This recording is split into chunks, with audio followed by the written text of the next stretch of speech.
Welcome to Oneness and Wellness. My name is Dot Walsh, and I'm here with our guests, Lorraine Goldblum from New York, Marsha Reddington Lawton, my old friend, my best friend many times, lots of good times. So we're here and we're talking about depression. Now, depression, it's the holiday season, and I'm sure Lorraine has lots to talk about with this issue. Yeah, depression is huge. It's an issue that I kind of put off. You know, we've been coming together, we've been exploring different issues. This is what the issue series is. We're sort of talking about different ways that we have, this experience of separation. And an issue is anything that keeps you out of being present. And we've looked at a number of different issues. Today we're talking about depression. And I wanted to sort of do it later in the series because it's so complicated. It's not an easy thing to talk about. It's not an easy thing to address. I just felt it was important to, before we even go anywhere, to reiterate that I myself, I'm a healer. I've had great success with VortexHealing, but I am not a doctor or a therapist or a medical professional. We're not trying to sort of diagnose or treat anyone here in the show. But I thought it was well worth taking some time to explore depression as an issue. What is it? What does it mean? How does it show up in different people? Because it is so common and it can be so debilitating. Exactly. When I do a sort of an introductory talk about what is an issue, I talk about how issues don't hold us in just one way. And I often cite depression as an example of an issue because it's not just an emotional issue. It will have a physical expression. Exactly. It has a mental expression. It has a psychological expression. It expresses itself in many, many ways, and it holds us in an experience of separation and isolation. Right. And it can come from many different causes and often a combination of things, and it can have endless ways of expressing itself. So I thought it might just be interesting to explore, Some of that. Some of that. I've been talking to a number of different people who've really suffered from depression. Right, and I know that it's very debilitating. I mean, I've had people who've had depression in my family, and they couldn't come out of it, even with doctors' help, medication, so forth. They weren't able to come out of it. Right, and I do want to make a distinction between, we all get depressed every now Absolutely. and again. We all feel blue and all of that. But the kind of depression we're talking about today is when you really end up being cut off from the world. You can't function, you can't get out of bed, you can't, whatever that looks like. And I think an important part of it, one person, a friend of mine, emphasized to me, is the first step is recognizing it for what it is, naming it, calling it, describing it as an issue that needs to be worked with. A friend of mine talked about her father, and he was just a particular way, and he just didn't mix with the world, and it didn't have a name at that point. It was just a way of life. Yeah, I think for you're this right. person. And I think, sometimes trauma has an association with depression, because I can remember, relatives who were in the wars. Yeah. And they'd come back and they wouldn't talk about it. They would not talk about their experience, but they would end up in this deep depression. Sure. And it was that trauma of what had happened to them, during that time. Yeah. Well, it can be. I think it's unique in every person. There used to be, and I think this is starting to change, but a stigma that was just, an emotional thing. It's just depression, it's just an emotional thing. Snap out of it. You can talk yourself out of it. And I think that's certainly changing now, where people are recognizing that there could very well be a physical aspect, a biological aspect. Right, there exactly. could be, not necessarily, but could very possibly be a way that, needs to be addressed with medication. But then the potential problem with that is people expect, I'll just take a pill and feel better. And if that doesn't work, then what do you do? And I think what you're bringing up, you're raising is the point that depression could also be a result of some kind of suppressed trauma. You know, I know a woman I talked to, she just started, she went into therapy because she was struggling with depression and she didn't know why. And as she went through her process, it was revealed that she had trauma from her childhood that she had completely blocked out. Right. She just wasn't able to process it at the time. So as a survival technique, she disassociated from it. And her depression led her to sort of bring that back to the light where it could be healed. Right. But she didn't, in the moment when she went for therapy, she didn't know that that's what had happened. She just was depressed. And so she had to sort of work and follow the thread. And, you know, she worked with medication, but also ongoing therapy, both individual and with group, to reveal what was going on. And then, of course, you know, there's an aspect, the psychological aspect, you know, and how whatever happens on a physical, biological level or on the social level, how you see that in yourself, how your view or image of yourself comes into play on a self-worth level or however that lands. So by the time we're talking about depression, we're usually talking about many factors that have come together, right. Exactly. which is why one can't say, oh, just get medication for it or just talk it through or whatever. It really becomes something you sit down and unravel and take a look at, and that can be extraordinarily difficult. Right.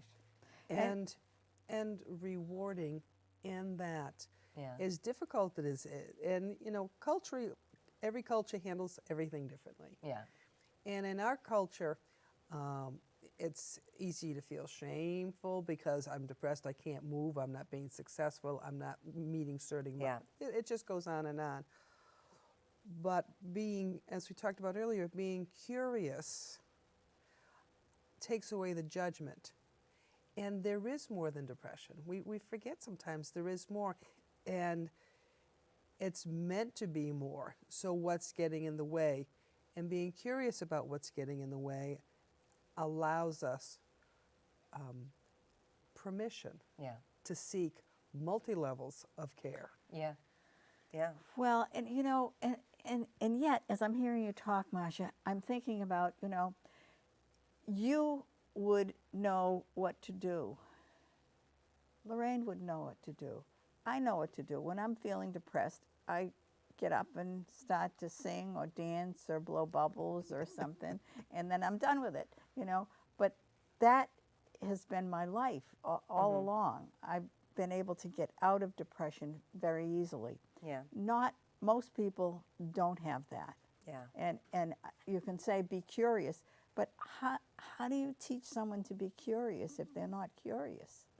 Well, I think, you know, one woman I talked to really emphasized her experience that her depression made other people uncomfortable. And that made a terrible situation unbearable. You know, and we have such a stigma about it, and we're uncomfortable watching other people's pain. So your question, how do you teach someone to be curious? I think the first step is not judge them. Right. You know, to meet them in compassion, but to meet them. You know, and depression by nature, it kind of wants to create its own isolation. It cuts you off from life in a particular way, including relationships. So it is important if you know someone with depression to just show up without judgment and don't say, oh, I know what it's like. You don't know what it's like. You don't know what it's like for this Can't person. say that. And just, you know, hold that space for them so they don't judge themselves in their own process. Right. And that's love and that's That's love. compassion. And so from that space, someone won't be as afraid of their depression potentially. And to name it. And they to were name able it. to name it. Now, you told a story, Masha, before. You want to tell that story? Sure, but part of what curiosity is about is it comes from that place of there's got to be something better than this. Yeah. That's where curiosity comes from. The belief, it's not, I deserve this and all that judgment that you talk about. It's this isn't right.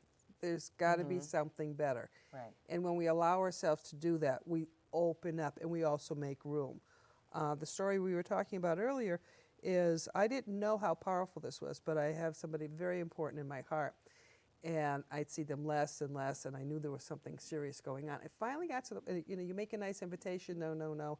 I finally got to the point twice through the years, I'm coming over. You do not have to talk to me. You can call the police on me. I don't care. I am coming, and I just want to see your face. That's all that's required. Well, what was required for that person was to be prepared to show their face. And I heard years later that saved their life.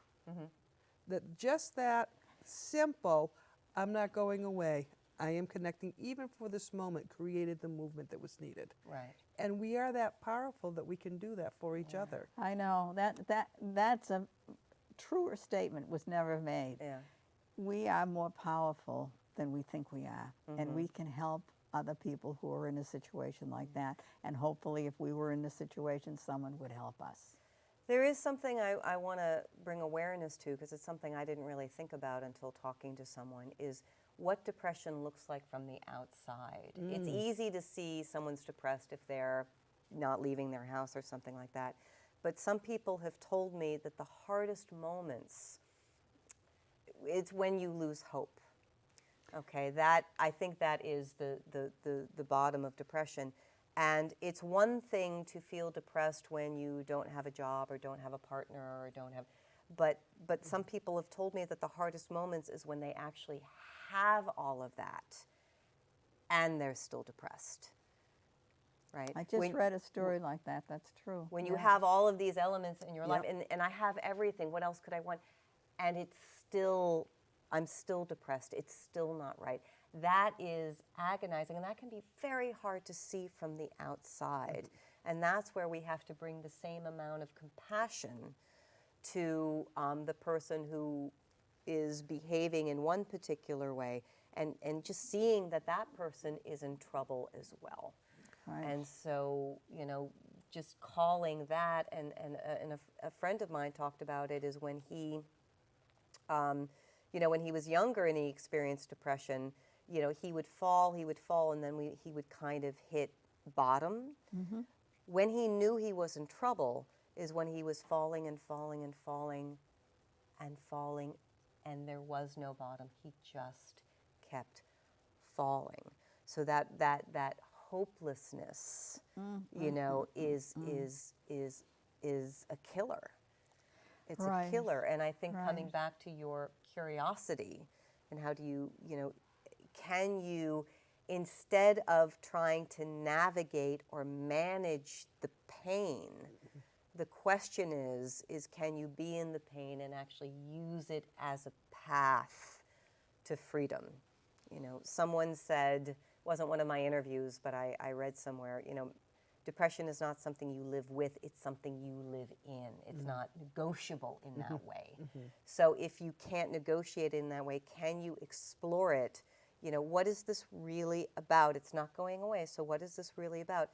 Is this anger turned inward, which a lot of people have described their depression in that way?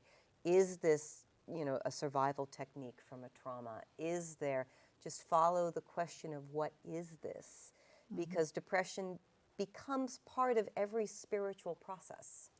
Amen, absolutely. It becomes part of every spiritual process to some degree or another. And there are lots of different reasons. I can recall I was called in to see a woman who was an old neighbor of mine. And the woman that called me said, there's something very wrong with her. I don't know what it is, And I went to see her, and I said, let's go for a walk. And so walking with her, I began to realize that she's over-medicated. There's something that's going on. So I said to her husband, you need to take her back to the doctor, and whatever you're giving her, get her off the majority of that, because she's deeply over-medicated, which she was. And she came out of that. She is such a vibrant person today. She found her niche. She got a job that she liked. They moved, to another state, and her daughter had a baby. Everything was perfect, She got out of that state of depression. But she wasn't able to at the time. Right, right. So I think you're right saying, sometimes just when you get the call or when you think that there's something amiss, go. Yeah. Use your power to see if you can help someone. Right. And, if you're in that, seek help. Talk to someone. And medication may be necessary, and it may be an important step. And then, it's sometimes one type of medication works or it doesn't, and you trade it out, and it becomes part of the bigger process, Right. Of exploring, okay, what is going on here with me? Right. The statement that you made, which is to me again outstanding, is that it's not the environment necessarily. It could be, Right. but it's the internal environment. It's not the Right. external environment. Right. So this can strike anywhere, but it always, always calls for going within. Absolutely.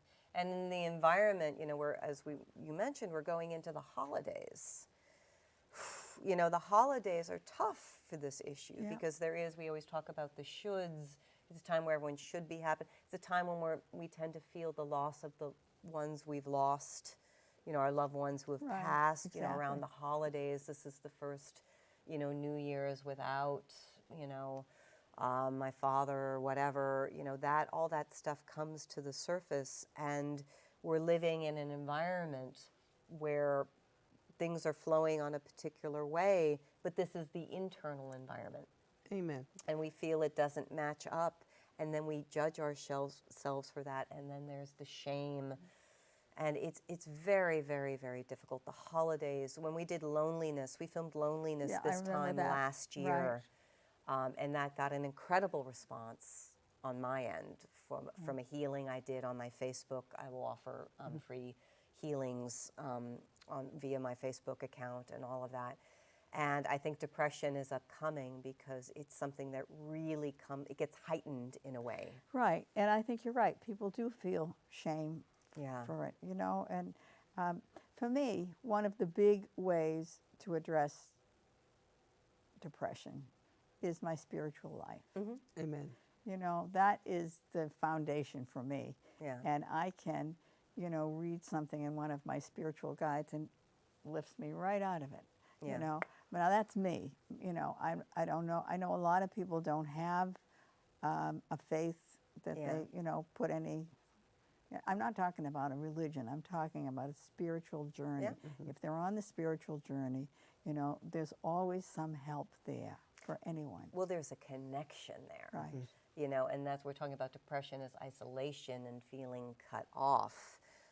So if there's some kind of connection to a spiritual life, to the divine, to God, however you see it, there's a connection there. If you don't have that, you feel cut off from everything. So, in a way, that depression can also become a spiritual path where you just sort of take a look at that. Where am I cut off?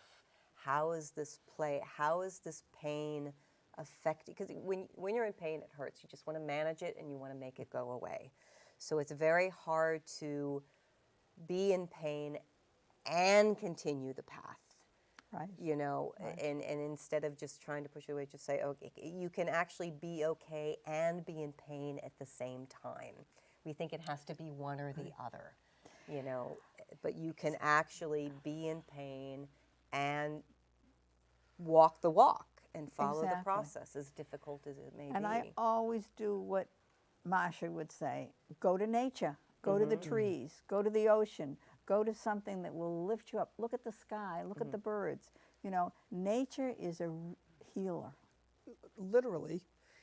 And what I want to speak to about quickly is about Vortex. The reason why it has my full attention is because it is always a journey within. And many people can do that differently. Right.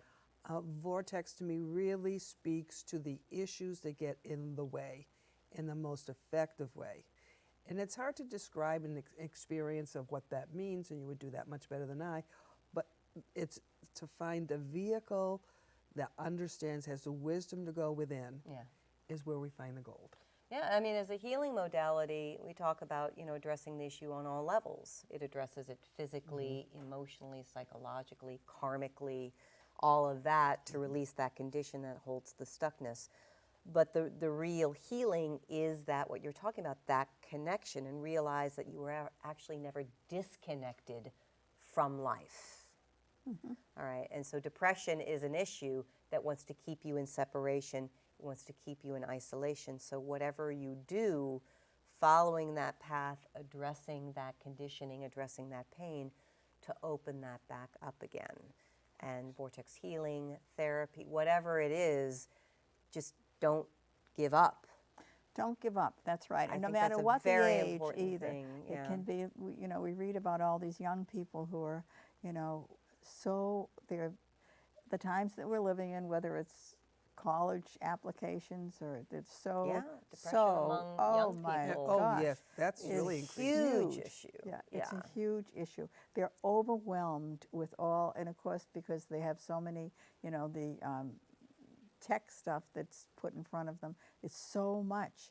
And then they're asked to do so much with classes Yeah. and school and you know, It's rising to the, overwhelming, yeah. it's overwhelming for them. You know, it's just And no time to go within. no time to go within, no time.